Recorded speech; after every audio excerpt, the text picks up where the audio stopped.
Fala galera, seja mais uma vez bem-vindo ao canal Cultura Reformada. Sou o pastor Ademir de volta para mais um vídeo que você vai gostar. É uma reflexão importante para você, tá? Tá chegando agora no canal, seja muito bem-vindo. Se inscreve aí, marca o sininho das notificações, beleza? Para ficar de olho em tudo que nós postamos aqui, tá bom? Curte e compartilha o vídeo também, beleza? Uma pergunta simples para vocês aí.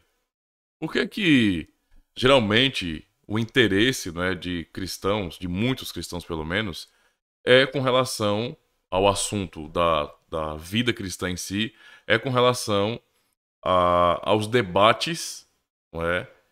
Que se focam mais nas questões um pouco mais teóricas. Por que será? Eu tô falando isso porque, se você for analisar bem, nesse mundozinho aí de internet, não é?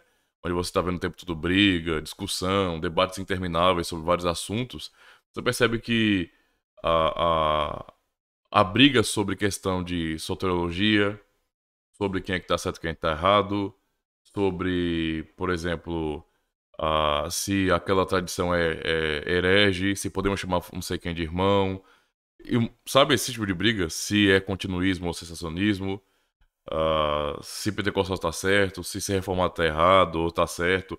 Por que que se concentra somente nisso e você não tem, ao mesmo tempo, uma preocupação tão grande assim, ou até maior do que essa, com relação às questões práticas? Por exemplo, nós sabemos, claro, né, que o debate, a filosofia, digamos assim, ela tem seu peso, tem sua importância. Só que boa parte das pessoas que estão debatendo sobre esses assuntos na internet não são pessoas que têm compromisso com, digamos assim, com a vida acadêmica, né? Não são pessoas que estão dedicando realmente suas vidas a compreender princípios e ter uma visão um pouco mais madura, conhecendo vários segmentos, várias tradições, para então formar suas opiniões baseado numa análise geral de tudo e não somente dentro daquela caixa, sabe? Ah, por quê, não é? Que pessoas optam por isso? Porque o debate, digamos assim, as questões mais polêmicas, mais teóricas, elas são muito mais provocantes. Elas geram muito mais paixão. Porque tem uma coisa, assim, tem muito mais a ver com o nosso ego. As questões práticas não tem muito a ver com o nosso ego. Porque as questões práticas, elas são ordinárias. Elas são ordinárias e elas são praticadas, não é? Sem holofotes, entende? Tipo, você não tá na internet expondo a sua vida. A não ser esses blogueiros malucos, né? Que gostam de ficar expondo a própria vida. Embora que o pessoal faz isso aí o tempo todo no Instagram, né? Mas a questão dos assuntos mais comuns, mais práticos, né? Mais ordinários, eles são praticados na sua vida particular, né? No seu dia a dia, quando ninguém está te vendo, quando você não está na rede social, por exemplo. E por isso, justamente por isso, que esses assuntos práticos não são tão interessantes para muitas pessoas. Por isso que eles não geram tantos likes, não tem tanta importância para muitas pessoas, né? É muito mais apaixonante os assuntos referentes às questões mais, digamos assim, teóricas, não é? Porque tem a ver com a questão do ego. Quando eu debato na internet, quando eu discordo de alguém, vou lá no Instagram, vou lá no Facebook, aqui no YouTube mesmo, e discordo nos comentários, e falar assim, assado, você está errado nisso, nisso, aqui. Isso gera um tipo de status para mim que estou respondendo, de alguém que é um suposto intelectual, entende? E as pessoas gostam, né? Nós seres humanos gostamos disso. Nós gostamos muito de parecermos ser melhores. Nós temos esse interesse, né? Não adianta negar não, viu? A nossa natureza é assim mesmo, tá? Então, por isso que quando nós fazemos alguma coisa que alguém nota e aplaude, nós nos sentimos bem com aquilo, tá? Não se constranja não, porque a realidade é essa, meu amigo.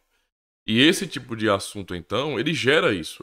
Não gera um status de intelectualidade, de maior inteligência. Ó, o cara ali manja, hein?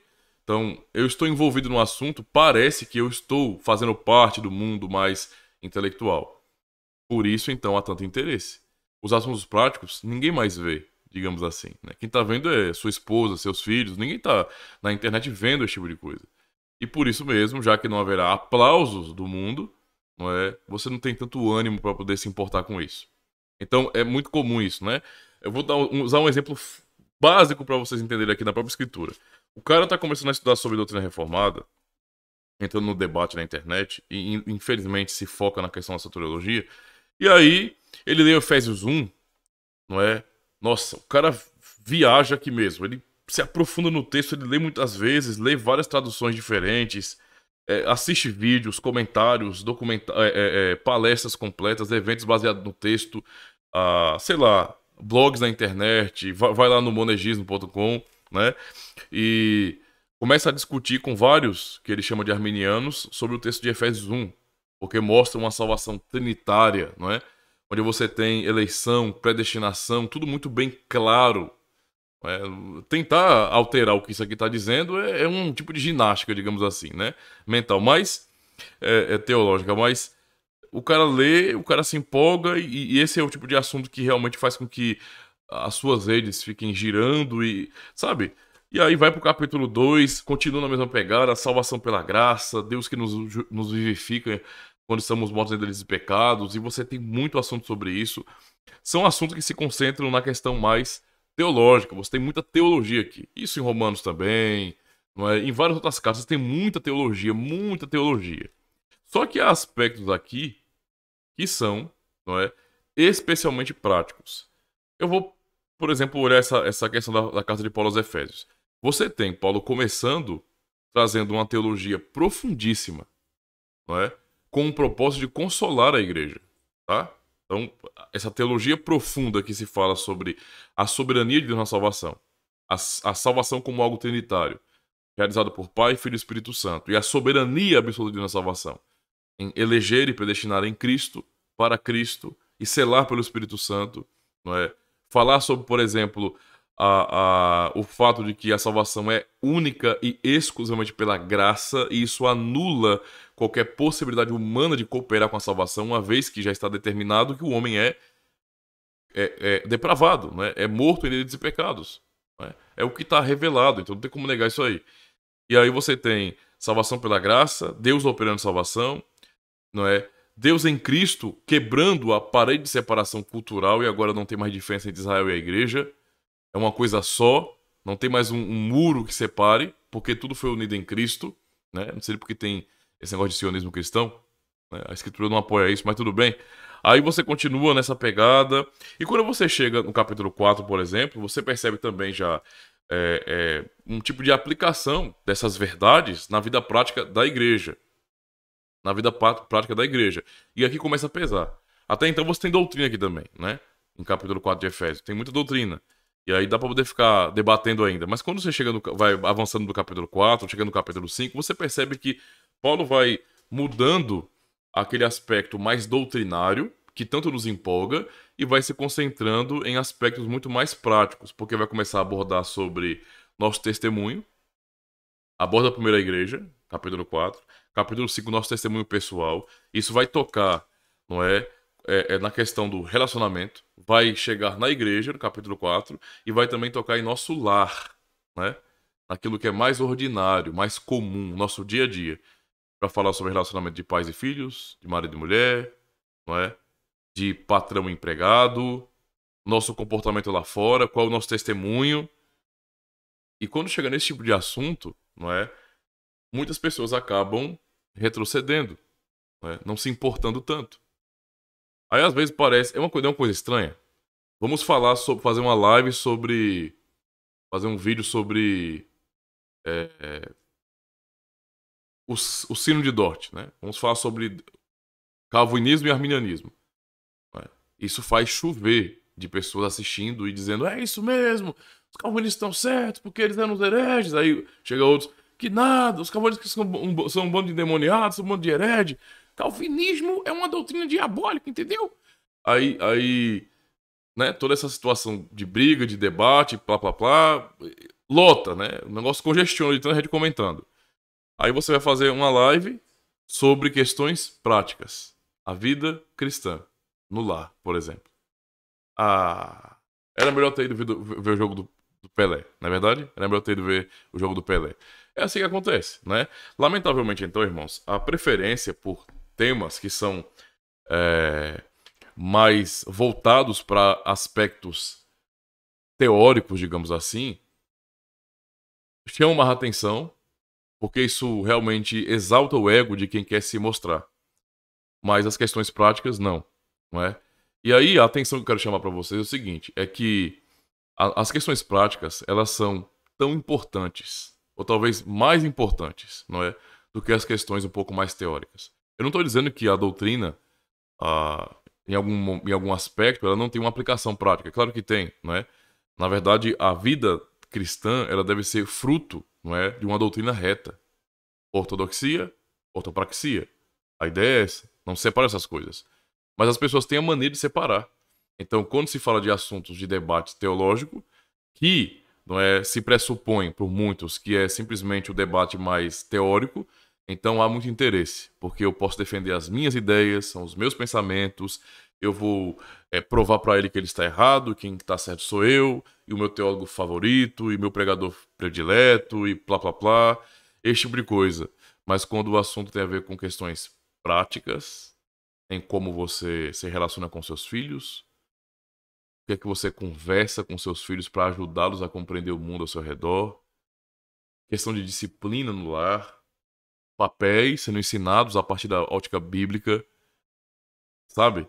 Esse tipo de assunto não parece ser tão interessante, infelizmente. E isso é um problema muito grande, tá? Então eu queria chamar a atenção sua, não é? Para essa reflexão. Se foque nas questões práticas, porque aquilo que nós chamamos de fé na Bíblia, e aí, entenda quando eu falo de fé aqui, não só do dom, a fé como um dom de Deus, não é? Como algo que vem de Deus para capacitar o homem, mas também como conteúdo, não é? Tudo que tem a ver com fé, a doutrina, a teologia, o dogma, a doutrina, tudo isso aí, não é? Só tem sentido real se houver dedicação pessoal dos indivíduos. A vida digamos assim, o palco onde nós demonstramos a nossa doutrina. Se quer realmente mostrar que uma doutrina é verdadeira, viva essa doutrina. Viva este ensino, de acordo com o ensino.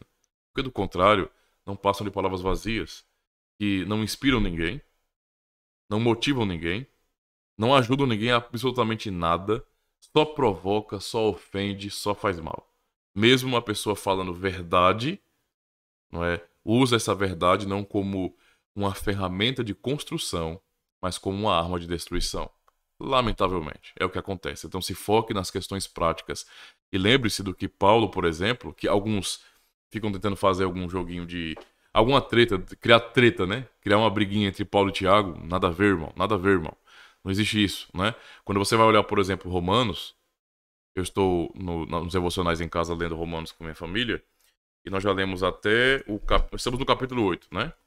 Mas eu sempre faço um resumão e mostrando como que Paulo, capítulo 1 a 3, expõe a depravação da humanidade para provar, né, com argumentos bíblicos, eu digo assim, fiéis da palavra de Deus, né, os conceitos do Antigo Testamento, tudo.